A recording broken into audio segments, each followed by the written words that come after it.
Hi Stitchers, welcome to Tatreez Talk, where we share conversations about Palestinian embroidery. I'm Lena, here with my co-host Amani, chatting with talented embroiderers and artists, sharing their stories, inspirations, and the cultural significance behind their work. On today's episode, we are chatting with our friend Qadria, currently an international development policy graduate student, yes, queen, and a member of SJP on the ground. She is a third culture kid who found grounding practices through Tatreez that reshaped her connection to Palestinian identity through ancestral healing of Tatreez. Welcome to the show. Welcome to Tatreez Talk. We're thrilled to have you. Hi, my lovelies. Thank you for having me. We are so glad we were able to schedule you. Thank you for being here with us. Thank you. Qadria is a good friend of mine. For those who don't know, we've actually chatted about these same topics a few years ago. And so when we decided to start the podcast, I knew that she had to be one of our guests because she is so brilliantly eloquent. And I think everyone will really just resonate with everything that she has to share. So Qadria, like we do with all of our guests, we'd like to start by asking about your own personal Tatreez journey. Tell us what brought you to this beautiful art form of ours. I'm half Palestinian, half American, but I grew up in Dubai. So I'm one of the folks who actually grew up in surrounded by Arab culture, Arab community. It wasn't separate from me and who I was. And I had a lot of Palestinian friends, family friends even. So Tatreez was just always something that was around me and not something that I had to think about, if that makes any sense. Yeah. It wasn't like this obscure, like beautiful thing. It was every auntie had a Tatreez cushion in her house and that same map with the key Literally. right in the door. Like we all know it, right? We've all seen it. And you're like, yeah, duh. And then I moved to America as an adult, late 2015, early 2016. Great year to move here, by the way. Wonderful time. And I felt really, really, really disconnected from it, from my culture, from my community. I didn't realize how Palestinian I was until I wasn't surrounded by other Palestinians or other Arabs in general. And I felt adrift. I think you all know this, right? Like Arabs who've grown up in an Arab country have almost an entirely different cultural background than Arabs who've grown up in the States. It is a completely different just way of thinking, way of life, and kind of coming and bringing those identities together and trying to understand where your place is. So I didn't know that Tatreez was going to be the thing that brought me back, but it wasn't until I was in the Philippines that it really started to be that tether to my identity and my culture and my community. Okay, wait. So back up. You came to the U.S. When did the Philippines come into the picture? Okay, so I was in the U.S. about 6 months, and I said I can't do this. You know what? We understand. I mean, 100%. So it took me. I started applying to Peace Corps, and I ended up going to the Philippines because If any of you have ever been to the Emirates, like you know that the overseas Filipino workers are a huge part of the community and the fabric. You know, the Emirates is, 80+% migrant community. So I was actually very comfortable in terms of fitting into the Filipino culture and community. And I was there 2017 through 2019. Okay. Very transformative period of my life. Met my husband there. Wooed him through Tatreez. Wait. You keep... No. You can't keep doing this. Should we make a timeline? Let's how? What? I need to learn. So, the connection with Tatreez, I was feeling very that feeling of disconnect still bothered me when I was there. I was surrounded by a lot of Americans. In fact, I realized that was the first time in my life I was consistently seeing the same group of Americans all the time was in the Philippines. And I lived with a host family whom I love very dearly and I'm still in touch with like on a regular basis. And I used to talk to my cousin about Filipino music. And this was the funny thing is that I'd be like, oh, what's some of your favorite songs? And they would give me like Ed Sheeran and Adele. And I was like, I don't want to listen to this. Like, let me listen. And they were like, oh, what's some Arabic music? And I had to pause and be like, wait a second. Like, I don't actually listen to that much Arabic music. Like, I was like, what are the things that I connect with? Like, I barely spoke Arabic for the whole 2 years I was there because there were no other Arabs around. And so I kind of went on this thing where I was trying to think of what are things that make me feel like me. I was dealing with some stressors with work at the time. And I ended up like cross stitching just generally, like it was because it was easy to find materials there. And I was like, wait, like I'm Palestinian. I have like actual like patterns that I can follow. And so when I had decent Wi-Fi, I would Google some, the Pinterest boards. We've also the Pinterest boards where you can find some like scans from old books. Like that was the initial thing. And there's that one page where it's like, oh, these symbolize this and this and this. And I found a lot of comfort in that. I did not have very good pearl cotton. I did not know that you could separate the floss. So I was just working with all 6 strands initially. It was abysmal. It was abysmal. When I tell you my first pieces of Tatreez, there were like they were ranked, like they were. We're not gonna judge. It's okay. But this is a safe like space. Amani with clean backs. This is not a safe space. Don't. You can say that. You deserve that one, Amani. I do. I'll take that. Like, I'll take that. I'll take it. Like let's put everything on the table here. But I really ended up it became the thing that I would do when I was anxious. It was the thing that I would do when nervous. It was something I could take with me. I was on a lot of transportation, like buses and jeepneys, and it was something that I could easily whip out and do if I was like sitting with my family in the evenings and we're all just hanging out.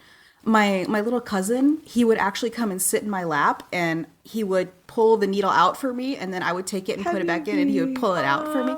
Like it literally became something that was recognizable as part of my culture that I could talk to people about. That was the thing. It was another... Yeah. Because like hijab for me, it's part of Islamic culture. It's not part of Arab culture. And that was my big defining feature there. They were like, look at her. She is milky white and wears hijab as Muslim. And it was like, that was all people knew me as for the most part. Very recognizable. You had a brand. Yeah, very. It was conflicting for people for me to be American and Muslim. So they were like, what's happening? I don't understand. I kind of went down a rabbit hole. It was recognizing that there was something that I was able to do, that I was able to physically touch. That's another thing. I'm a very tactile person. I've always done some form of arts, whether I bake, I did pottery, like things that you really get your hands on, which I don't feel the same way like with painting because it's separate. The brush and you are separate, but there's something very sensory and tactile about Tatreez that is very calming to me. It's very, very soothing. Which is why I always try to maintain it as something that doesn't stress me out, which is why my thobe isn't done. It is something, I know, you and me. Right. I see it as something that you breathe through it, right? It's something that you can actually, the meditativeness of it. Have you ever seen, for kids, it's like a bubble exercise where it's like when you see the bubble expand, like you inhale and then when it goes back, you exhale. You can literally do that with Tatreez as you're like stitching in and out, right? Like it is a practice because it is repetitive, but not in a monotonous way. Because you also have to pay much more attention as opposed to something like crocheting and knitting. You have to pay very close attention, like with what you're doing. And I found myself in a space where I found a copy. I bought Wafa's book online, like a digital copy, because I only really had access to Kindle. Read that, and it almost felt like connecting the dots in a way, where I was starting to see more people online. And this was in 2018. I would say that this was happening. This was 2018. So right when some of the online visibility started to happen. Again, I was still in the Philippines during this time. But it became my connection to my culture. It became a connection to my community. And it was something that grounded me in a way that I hadn't experienced before. because, you know, when you're growing up, you kind of have this disconnect in terms of like, family and culture is just there to stress you out. Yeah, right? Totally. And this was Especially doing the absolute opposite. Yeah. And this is doing the absolute opposite. This is pulling me back in. This is putting me in something that is a very Palestinian space, that is undeniable, that is something that my grandmother did. I never met my grandmother. She passed away before I was even conceived. But we have like her chest pieces hung up in my mom's house and her headpiece. But it's something that we have like a visual connection to. I think everyone here, you two, everyone here, the three of us know that like every picture I have of my grandmother, she's wearing a thobe, and I keep trying to ask people like, oh, do you know this motif? Does this look recognizable to you? Like I'm trying to pull out the bits and pieces that I can find of her and use them and have that almost like nonverbal conversation with my family that I can't have. Right? Okay, wait. So before we move on, can we please get to the proposing or like get wooing your now husband? I mean, like we need to get the story. So, my husband, Jacob, was also in the Philippines at the time. He was on a different island, came about a year after I did. And I was his DEI trainer. And we ended up talking later on, and I noticed that he always carried a book in his back pocket, like always, and he would always put garbage as bookmarks. Like, I thought that was the raggediest thing. I was like, do you not have a bookmark? Like, do you like literally not have something? So I made him a bookmark, and I like designed it based on like what I knew of him, and at the time also not realizing that I already kind of liked him. I like how I just started making him a bookmark. I'm like, I don't like this guy, whatever. Right. And I gave it to him, and he was really touched. And he drew me a portrait of myself with one of the Tatreez motifs as the background. Wait, okay, I need pictures of both the bookmark and the portrait. This is so wholesome and cute. What? That is beautiful. I love this story. Yeah, I'll send you pictures. Please do. We need obsessed. we need an episode on like Tatreez and love, because this is so cute. I wish I could have done this. I wish I did this. Yeah, I can't participate in that episode, but Yet. okay. So that is very okay. That's very cute. I love it. Yeah, it started a whole conversation explaining the motifs and the color choices, and he was like, "Oh, okay, thank you." So wait, so which motifs and colors did you choose, and why? The sabr plant, like the prickly pear cactus. So that was about like more the resiliency of things and stuff like that. And then I had the foreign moon, I think it was. Okay. And I think the eyes wide open. So, okay, I want to go back to, well, first of all, I do want those pictures, but I do want to go back to what you were talking about a little bit about Tatreez, how it can be very meditative. Wow, I cannot speak this morning, ladies. And, you know, with the repetitive motions, and I very much resonate with that. I always tell people that. So I'm curious, like for you, how did this come to life? Like, how did you kind of begin to see Tatreez as a form of meditation, as a form of healing? I had a few instances in the Philippines, and one time when I even left the Philippines for a couple of weeks, and before I came back, where I had full-blown panic attacks. Like, it was like, oh, I can't breathe. I have no ability to actually think, you know, past this hyperventilation moment. And I'm not someone who actually does well when someone says, just sit down and breathe. Like, if anything, it actually closes up my airways when I'm told to breathe through something. So any meditation that starts with inhale deeply, the breath gets caught in my throat. I don't follow instruction well with that. But I was noticing how easy it was when I would do Tatreez. because I would be so hyper-focused on the stitching itself, on the feeling of it, and making sure I didn't like prick myself with the needle because I clearly wasn't that adept at it yet. And it just kind of started to happen.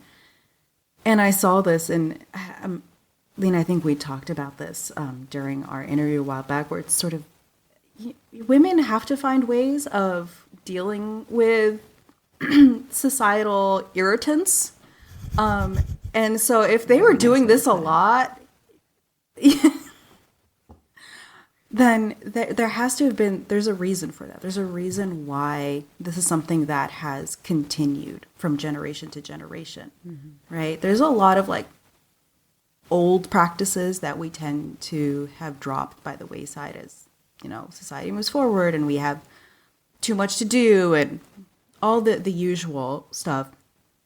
But this is something that I kept finding myself coming back to. I would think about that, and I would think about the words in Wafa's books and some of the poetry, and trying to visualize being in a circle of women doing this. I didn't really get my first like live Tatreez circle until this past year. And it was everything I wanted it to be and more. Yeah. We'll talk about that later. But it brought me like a sense of home that I didn't think an activity could do. Sometimes cooking does that for me, where it's like if you cook a certain dish that your family has made, right? Yeah. Like you smell the same smells, like it tastes the same. There's that muscle memory. But technically there shouldn't be this muscle memory for me because I didn't grow up doing this my whole life. I didn't have my Teta's lap to sit on and learn all of this stuff. Like I didn't actually have the direct connection in that way. But for some reason, it did feel very natural and it felt very grounding to be doing that and feeling like I could have these motifs. And if my grandmother, Allah yarhamha, was alive, I could literally show them to her and we could talk about them. It would be a bridge between our generations, like a very easy one. Really only one or two of my aunts in Jordan did any Tatreez at certain points, and the one who did a lot of it, Allah yarhamha, passed away a few years ago, but she was so happy to hear that I was doing it. She was like, she couldn't believe it because I don't really know if any of my cousins do. And we're one of those giant Palestinian families where I honestly don't know how many first cousins I have. Genuinely. We understand. I lost count. Second cousins, forget it. But it is something that she was like really happy to hear that I was doing that. And the fact that I didn't really have a wedding, but for my kitab, I had a scarf from Inaash. Like that was my big thing, is I had the Tatreez shawl from Inaash as my veil of sorts, I guess. Yeah. Like the fact that it started to become something that I was bringing in and brought me comfort to see and to feel and to do. It was the most serendipitous kind of experience that every time you sit down, you can make new connections. And I think we're already experiencing this through your podcast, right? Everyone comes in with an entirely different story, but it does all tie back to identity. It does tie back to the land and the people and where we're from. Like so many of us take pride in knowing the motifs from our area, right? From our village, from our city, our town. Do either of you know the artist Maher Naji? You'll have seen some of his art on Instagram and things like that. But when I was looking for anything relating to our village, because we were one of the 48 villages, basically anyone with my last name comes from that village. Like we are direct family, more or less.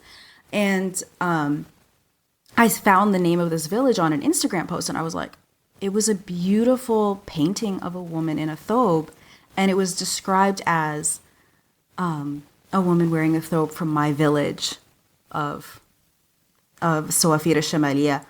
And I'm looking at this beautiful, beautiful picture.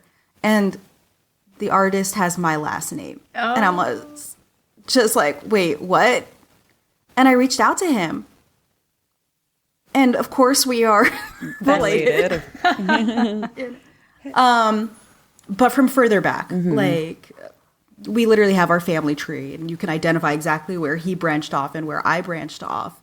But the fact that he's maybe like a generation older than me, but we're both finding this connection to our ancestral village, our sense of identity. And of all the things, he chose a picture of a woman in a thobe with the motifs that he recognized from his childhood and from the women in his side of the family. And to me, that was just so, I look at that painting from time to time, and I'll send you guys a link to it. It was just having this conversation with him and being like, what are the odds? I think he lives somewhere in Europe. Like, there's no way our paths would have crossed otherwise had there not been this connection to our village and this painting of this thobe. So I always try to find anything that may have been used in our designs. We're from the old Gaza region, like the actual borders of Gaza. And it just, to feel so a part of something real that try as they might, they try to erase and deny and tell us it wasn't there. That this is real, solid proof. Something that, you know, maybe someday I can touch and hold something that is either from there or looks like it was. And there's such a comfort in that, and an honor, you know, like to be able to be like, I am doing something for my family, for my village. It's humbling to have those connections kind of continue to thread back into your life as you go. Definitely. And I want to just say too, I know when you were talking, you mentioned the fact that you didn't have your grandmother to learn from, and, you know, there probably wasn't this muscle memory, but we recently talked to Wafat from Tatreez and T, who you've referenced. And one thing that she said that really resonated with me is like, there is this ancestral muscle memory though. Like, cause I did not learn from my grandmother. By the time I was interested, she was too old to teach me, but she did Tatreez, and her grandmother and like her, you know, everyone did. And even though you didn't get to sit on your grandmother's lap and learn from her, like, you definitely learn from her. Like, as Wafat said, like, there's definitely an ancestral, like, muscle memory. So I just wanted to say that. I'm gonna start crying. I'm sorry. Usually Amani's the emotional one. I know, I was on the one that's crying. Every episode, something happens. All It's virtual so hugs. Look, I'm like always on the verge of crying these days anyways, so at least it's a good cry this time. Sometimes crying helps get it all out. I know. So the painting that your cousin created, is it based off of an actual thobe, or is it something that he just kind of conjured up from his memory? From what I recall, it was saying that like pictures that he had seen. Okay. Of the women in his family, like from his side. Yeah. I low-key can like just pull up the DM messages and I can double check that. It was still so bizarre for me. I was not. Yeah, that's beautiful. Finding that was one of the like. It was so exciting. Yeah, no, it is. It's So incredibly weird. No, it's so exciting. Oh my goodness, I love it. I love it so much. He had said back, but this was literally years ago. I don't remember if he'll even remember who I am at this point. But I had asked like, hey, if I eventually want to like design a thobe based on like what you have, please share any pictures with me. And he was like, yeah, sure, totally. Yeah. But I haven't really reached out to him since then because, as you all know, my thobe is the longest work in progress. I think I finish small projects at a time. I'm learning this. If I want to keep it as a non-stressful thing, I need to finish smaller projects at a time. Right now, my big thing is wanting to work on a graduation stole, specifically with like the red triangle at the bottom. But if I think this is a great opportunity for both of you to host a workshop on how to use wind stitch, because oh God, y'all, I'm struggling. Girl, I got you. I got you. I'm like, I hate this. It's a work in progress. You There has to be something better at some point. But yeah, Yeah. I actually want to learn Illustrator so that I can like build out designs through Illustrator first. I just don't have the time because it's on my very long list of to-dos. Yeah, I mean, and Max Stitch, Wind Stitch. never want to see your to-do list. Yeah, the programs that exist currently today they're not made for this specific use case. They're meant for like a broad range of designs, and not even just cross stitch, but like a variety of embroidery types. So it's not very. There are definitely there are different ways that I would approach the user experience if we were creating something new. But I'm like, we'll talk offline about how to best use it and like just whatever I know, which is not that much, to be perfectly honest. I've spent a lot of hours just going stitch by stitch when thinking about my designs. It's a struggle. But if we have any developers that are listening, reach out because we have some ideas and we need 100%. developers to execute these ideas. So specifically PSA. front end. This is the time to Yes, say front that. end, please. Go on, Lena. Sorry. It's not intuitive. No, at it's so all. hard. It's so hard. Not. I spend many hours reworking designs, but okay, I can rant about this. Sorry. Let's move on. Okay, wait. So But you have very intricate designs. yeah, Amani, seriously. If anyone needs to talk know. about this, it's you. Simplicity, I don't know her. Who is that? Never heard of her. Okay, wait. So Qadria, you mentioned that you have a thobe that's a work in progress. Can you please share with our listeners kind of what the vision is? It's totally fine that you haven't finished it. Like, we need to not judge ourselves and not be so hard on ourselves. Tell us more. I was in like the first cohort, so still very much beta testing of the thobe project with Samia Ayash back in, was it 2021? I think 2020 actually. 2020. I met think it was Amani 2021. doing The tote bag Yeah, project. because we were in that class. Yeah, we met. That's where me and Amani, and I'm telling you, my dates, the 3 years of COVID, I don't remember what I did when. I just mixed them all up, and I think they all happened at the same time, frankly. But the colors, I picked a color scheme based on the cover of Against the Loveless World. Which is by a Palestinian author. It was the first like contemporary Palestinian book I'd ever read, and I had this moment of, oh my gosh, the character grew up in the Gulf and had this, identity crisis and had all these things, and the cover is very galaxy colored. It's like these blues and these rich oranges and bright pinks and maroons just kind of all blended together and like a lilac lavender. Absolutely loved it. And Lemma gifted me, because I didn't have that book with all of the red colors in it. The DMC color book. Yeah. I don't even know what the official name is, but yes. That one. Anyone listening, if you don't have that, get it. Yes. We'll link it in the show notes. I didn't have it at the time. I didn't have the color book, but she basically went and like matched the colors and sent me a little care package of all the colors. That's so sweet. That's so sweet. Yeah. And I was the idea behind my designs, and I noticed this with you as well, Amani. I prefer the more geometric stuff. I love geometric stuff, and a lot of that is my grandmother's stuff was like very much a combination of a lot of like the triangles and the geometric and some flowery stuff, like some of the plant motifs. I tend to just lean towards the more geometric stuff.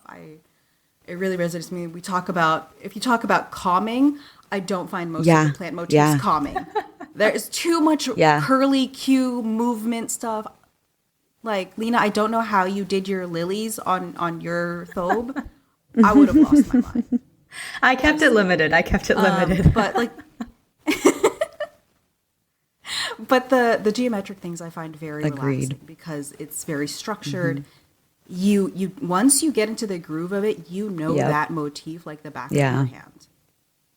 You know, like you, it's just literally you stack it up on top of each other, and it looks beautiful. So I was trying to find a lot of things that were technically from Gaza, or I felt resonated with my story, my background, but I didn't really make it past the front and back panels. That's really good. You finished the front and back panels? That's huge. Yeah, that is huge. What if you gotta be kinder to yourself? I haven't even started.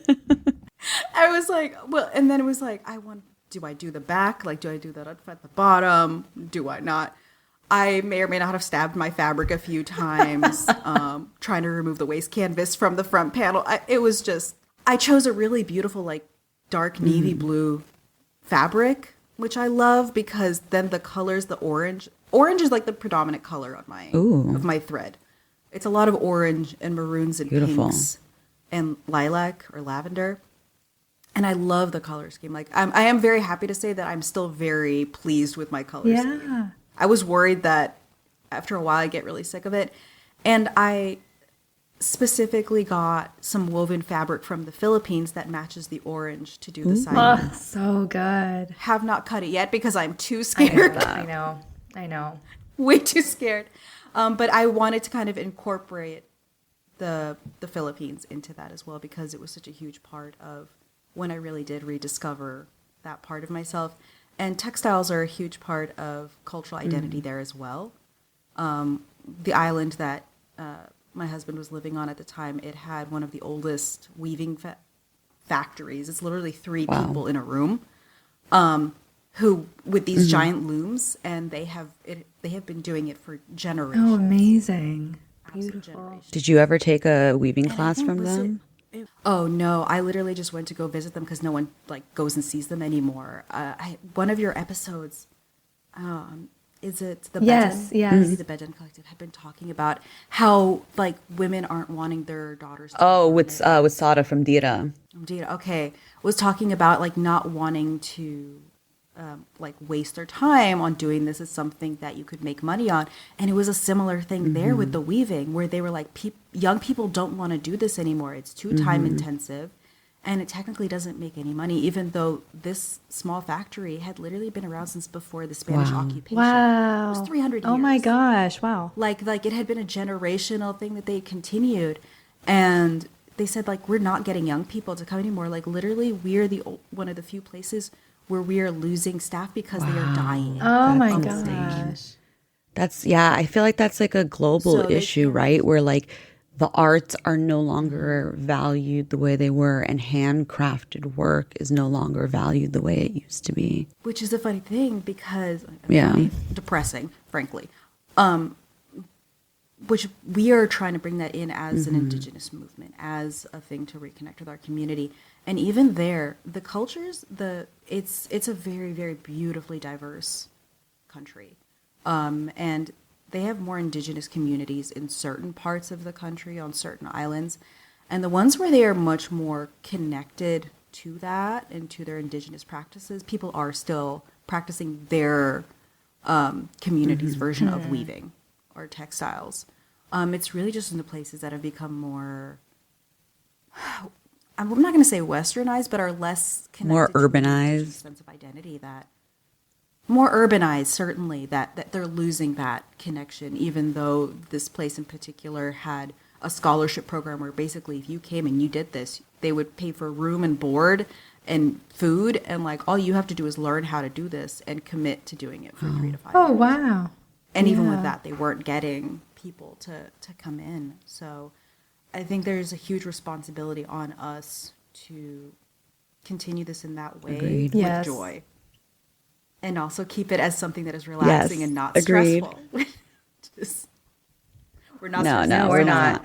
We're just having fun while we do it, enjoying being who we are and not stressing about when we're going to finish or in my case start our thobe. It'll happen. Okay. Nasib Allah, it'll happen when it's supposed to happen. Okay. Let's transition into like non-thobe talk because I'm gonna have a pep talk with both of you after this episode. Okay. Oh God, she's gonna talk. She's gonna talk to us. Uh-oh. I'm gonna pep talk you both. No, but I did want to, because Qadria, you. Yes, Mom. You did mention this earlier in passing, and I wanted to just dive a little bit deeper about how Tatreez shows up for you in relation to community. So you mentioned your first Tatreez circle and your moments of just imagining what a Tatreez circle could be like in person in particular. Would love to hear that first experience that you had this year and just more about what it means to you.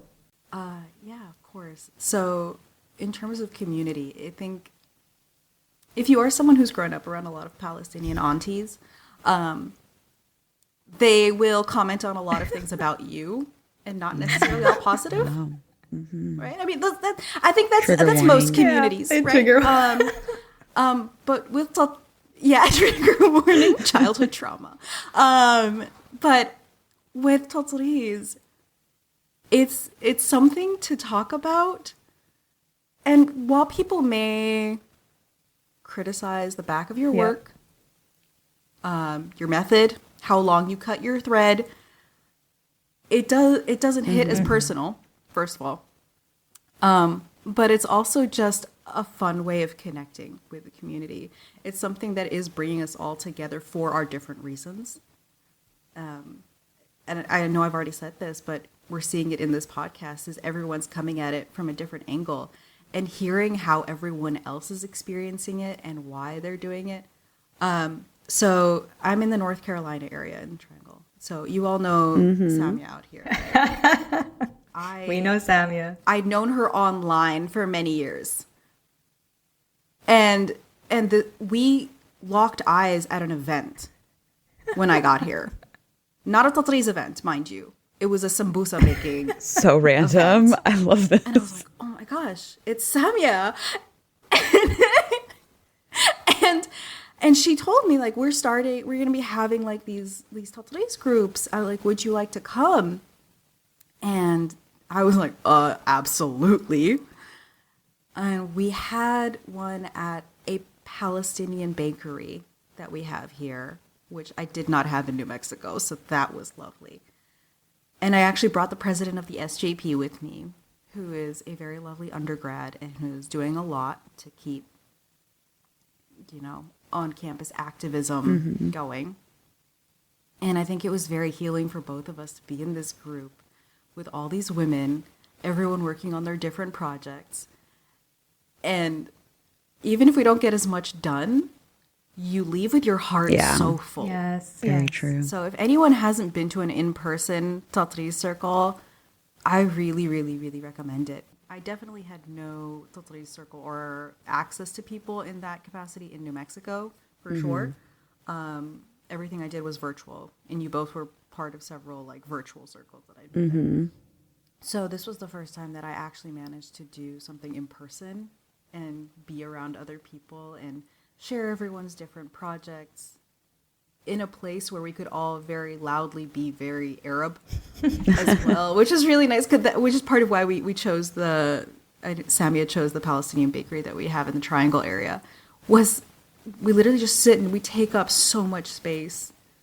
And it felt so nice to take up space like that. Yes. It was just, we're not like Just kind of be you. hiding away in a corner. Like we're all loudly ordering our kanafa and drinking coffee way too late at night. And Yes. just sharing. Samuel will bring her books sometimes so that we can all look at the motifs and look at the different patterns and designs. And it's so wholesome to be in that space. It is. You really don't get much actually done. Yeah. True. Like true, warning, like disclaimer. That should be the disclaimer. You're not actually going to get as much done as you think you will, but you're going to leave really motivated to do more. Yes. And you'll have a good time. Yeah. You'll meet dope people. And people like share tips and techniques in real time, which is really valuable. When you are someone who's like, I don't know why my thread keeps fraying, or how come I'm having trouble getting my waist canvas off, or, the multitude of reasons that we all just learn from experience, and having that group of Palestinian women around you and everyone sharing their own techniques, it's such a good feeling.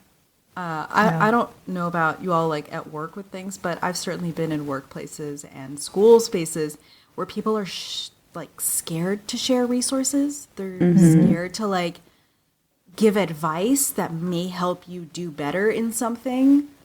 So being in this area where people are willingly sharing their needles with you so that you can see if this one works better for you and helping you find the right, pearl cotton color for the project that you're working on. Yes. That's a sense of community that I wasn't experiencing in the States beforehand. Before I left to the Philippines, and I was like, don't like this. And that to me is an actual sense of community. When you are able to share with one another, there's not this weird kind of jealousy over, I need to get my thobe done faster than her, or I'm not going to share my pearl cotton with you because, like, I think we work out of such an abundance when it comes to the actual circles. Like, we're sitting there together. We enjoy seeing each other's progress. Yeah. Like, I know every time the two of you post, like, a progress report, I'm just sitting there like, when is the race canvas coming off? I can't wait. Like, I get very eager to see people's progress. Yes, totally. And it scratches an itch in my brain for my lack of progress. But that's so it's such a sincere element of community building that I did not have, and I don't think I would have had coming back from the States. I was very, very depressed moving back to America from the Philippines. I still am most days. But this gave me an actual community. This gave me something to look forward to. It gave me something that I'm excited to share. We're looking on campus at the SJP possibly doing a small Tatreez circle. Just to do little small motifs. I haven't told Samia this yet, but I may ask her to come and help lead that. Just because Yes. I'm She's sure an she would expert love now. to. Yeah, She would love exactly. to. She's done workshops out here. But, just as that grounding practice, because with a lot of the activism on campus and things like that, and the difficulty in going to all of the marches that are happening and the council meetings and all these different things, I would really like to bring some of that, rest is resistance. Yes. And it's even better when it's grounded in ancestral practices, right? Because I know sometimes, I see this with a lot with the SJPs, especially the Palestinian ones, who feel guilty the minute we take a step back or breathe. Yeah. And I think that's counterintuitive to the movement in a way, because we can't pour from an empty cup. But if we're doing something that is connected to our culture, it's connected to our identity, then maybe that helps. Yeah. Is that a special guest, Kitty? Yeah, it's my cat. I guess she got tired of napping with my husband and is deciding she wants to come bother me instead. That's fine. It's all right. I'm having this We allow profound it. moment. I know, right? Rude cat. And she's like, kidding. I'm not even going to make the sound. It's really aggressive. But yeah, having something to do that is culturally significant is huge. And I think a lot more Palestinian activists especially would benefit from finding something that is relaxing, but it does connect you to your heritage and to your culture. I know one of the best projects we had was we painted a mural on campus for Palestine. And the sense of relief that we had after that, it was like we had all just like exhaled. But then some Zionist students started spray painting over it. But anyways, but having something that we can identify as our own, which is another reason why I really want to look at doing the graduation stole project. Yeah. You should. But we'll see. Again, gonna need help with that design part. We as got I look you. at two of the most prolific designers in the art. Just throw that out there. We got you, girl. We got you. But yeah, I think it would be really lovely for people to turn to that as a way of breathing without guilt. Mm-hmm. Yeah, and I think Lena and I are both big believers in the idea that Tatreez is resistance and culture is resistance. If we don't continue to practice this and allow it to be a lost art, it's a big piece of our history and our ancestral history that disappears. So, and I also just love what you were saying about, like, I remember when I was a college student and on SJP campuses and meetings, and it does get intense. And yeah, you do need a little break. And I think that Tatreez is such a beautiful and healthy, relaxing break from everything that goes on and as being an activist, especially on a college campus today. Yeah, and kudos to you for like recognizing that super early on. I think for me, the reason I now, especially with everything that's happening in Gaza and the West Bank, like now I turn to Tatreez as a form of healing, as a form of just like coping with what I'm seeing and witnessing. But I didn't really put two and two together. It's these conversations for me that really like remind me, hey, if you're feeling anxious, if you're feeling, terrified for your people, turn to Tatreez. It can be a way to just disconnect from the phone, disconnect from what's happening, and still make you feel like you're doing something productive on behalf of the resistance and of our people and of like the future of Palestine.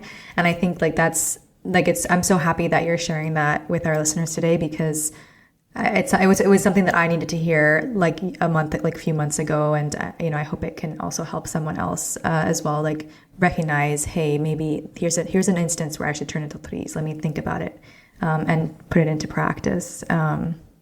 So really appreciate that, Qadria, and just hearing all of your experiences. I think the only thing that I think I want to ask you while we have time is, are there any major life lessons that you've taken from Tatreez besides like all the things that you've shared? Like, what are the biggest things that for you have been a huge takeaway? It's still a practice. There's a reason we call ourselves practitioners. You are not going to get it all in one go. I think I was worried about even coming on here being like, I don't have like these massive projects or companies or things, but I find such joy in it, and I find such joy in the community. And I think you can't detach the two from one another. Finding your community and reconnecting in a way that transcends, what region you're from or how often you've been back, if you've been back, and where you've grown up. The fact that I can come in as a third culture kid and communicate with people who are either other third culture kids or biracial, bicultural, full Palestinian from Gaza or from the West Bank who are visiting, or all of our different identities. When we were expelled in 48, the wealth of identities that we now come with, and are still holding strong to that is a whole community in and of itself. And I never want to hear a Palestinian, especially a Palestinian girl or woman, feel like they are not Palestinian enough. Mm-hmm. Yes. I have heard way too many people say that they don't feel like real Palestinians because they don't have family that's getting shot in Gaza or in Spain right now, or like, and I'm like, that is not the takeaway. We are Palestinians, and the minute we start watering down our own identities just because we have more cultures brought in or different life experiences or lived experiences, that does not take away from who we are and what we represent. And that is the continuation of our ancestral lines. Mm-hmm. So beautiful. Very beautifully said. Thank you for that. I wholeheartedly co-sign everything you just said. Thank you. Qadria, it was such a pleasure. People of their identities. Yeah, I understand. No, it was such a pleasure, Qadria. I've said this over and over again. I love talking to you. Thank you so much for the time. And we're so excited for people to hear from you in this episode. Thank you again. Thank you, love. We'll talk to you soon.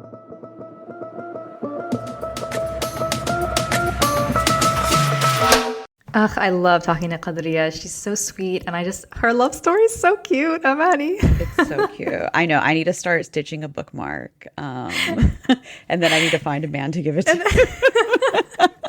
I love it so much. I love it. So sweet. Ugh, yeah. Yeah, no, she's adorable. I also just really appreciate what she was saying at the end about, your Palestinian identity. I think we both very much resonate with that and feel that deeply. So I'm just glad that she was able to reconnect and re-find her Palestinian identity through Tatreez. And honestly, so many of us have. And it's like this beautiful connection we all have that we don't even know that we have until we're like in it. Yeah. Yeah, no, 100%. And I think also one of the things that she mentioned that is so, so true, and I often forget because it's very easy for me to get stuck in like the virtual bubble. But the feeling of Tatreez, like experience it with your hands, seeing it with other people, having those in-person experiences are also so different than doing things over Zoom or over Instagram. Like those things are good, but it's so important. And every time I see people in person and just practice together, even though, as she said, we don't get much done. Literally nothing. Literally nothing. There's just so much like love in that space and so much just community. And you leave every single time feeling refreshed and alive and ready to go and stitch at home. And I think it's something to remember as we, continue to do things virtually. Like this podcast is great, but it's also just a reminder to also remember to kind of stick your head out from the virtual world and see who's around you and find your Tatreez people. And it's just such an incredible way to connect and create community. It really is. And I love seeing all these like Tatreez circles pop up all over, not just the country, but really all over the world. We are trying to do here in the Bay Area, we're trying to do them monthly, and that's been great. And I noticed, one of the things I notice now is like some of my friends who have gotten into Tatreez and who now come to these circles, or like my cousin Mesa, who I taught how to Tatreez, like they're now like hitting me up being like, hey, what are you doing this weekend? Like, let's go hang out at the beach and like Tatreez. I'm like, okay, let's do it, That's like and it best. Just becomes, right? It's like a fun little, like, it's a fun friend date, if you will. Like, I don't know. There is, and like Qadria was saying, like, there is something not just with the in-person circles, but also the act of Tatreez, the repetitive motions, as she was talking about, the repetitive patterns. I so felt her about that. I say that to people all the time. There is something about Tatreez, the repetitiveness, the symmetry of it, that is extremely soothing to my brain. And I know we'll eventually kind of dive into those subjects a little bit more. Oops, sorry. I just dropped a lip gloss. By the way, I like record on my my makeup vanity table in this little corner. So I literally have makeup all around me and no one can see it. But I just outed myself. Anyways, one last thing I do want to say too, just going back to the circles, I think if you are interested in a Tatreez circle and you don't know one near you, reach out to us. We will definitely help figure out if there are any near you being hosted. And if not, and you want to host, let us know and we will help you. It's honestly so easy to host a Tatreez circle.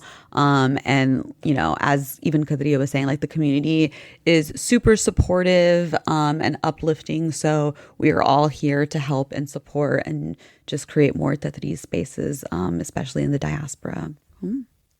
All right. Well, thank you so much for listening to Tatreez Talk. We want to hear about your Tatreez journey. So share your stories with us at tatreeztalk@gmail.com. And you might be one of the guests on an upcoming episode. Don't forget to subscribe to the podcast on your favorite listening platform and be sure to only leave a 5-star review. Don't leave anything less. You can follow me at Min Amani and you can follow Lena at Lena's Thobe. And of course, follow the pod at Tatreez Talk. We will talk to you soon. Bye.